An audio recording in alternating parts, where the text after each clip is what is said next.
Dobro večer, štovani gledatelji, dobrodošli u još jednu emisiju Slikom na sliku. U Ženevi se i danas pregovaralo, i to uglavnom bilateralno, o budućnosti onoga što se još uvijek zove Bosna i Hercegovina. Jedna od novina svakako jest činjenica da su predstavnici sarajevskih vlasti Hrvatima predložili novu kartu s razgraničenjima. Taj prijedlog nije naišao na dobar odjek u hrvatskoj delegaciji, budući da muslimani zahtijevaju gotovo cijelu srednju Bosnu te traže cijelo područje istočno od Neretve.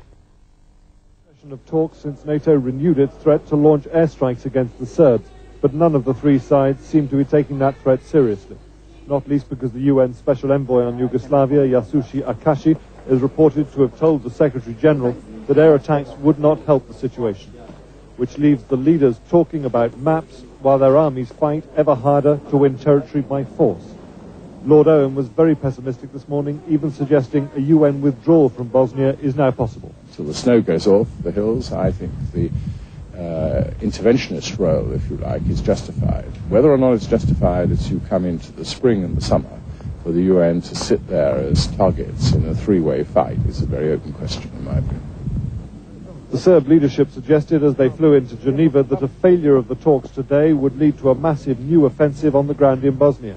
The Muslims, who have been holding their own on the battlefield recently, are unlikely to be cowed by such threats.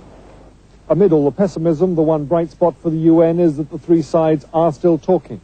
However fruitless the negotiations, they believe that some contact is better than no contact at all. James Mates, ITN, Geneva. Veleposlanik BiH u Ujedinjenim narodima Šačirbej izjavio je da se muslimani mogu dogovoriti s Hrvatima te da sukobi u Srednjoj Bosni mogu prestati odmah ako Srednja Bosna bude demilitarizirana te ako se omogući povratak svim izbjeglicama. S druge strane, Šačirbej je skeptičan prema dogovoru sa Srbima, a u prilog toj skepsi ide i izjava koju je Radovan Karadžić dao pred put u Ženevu.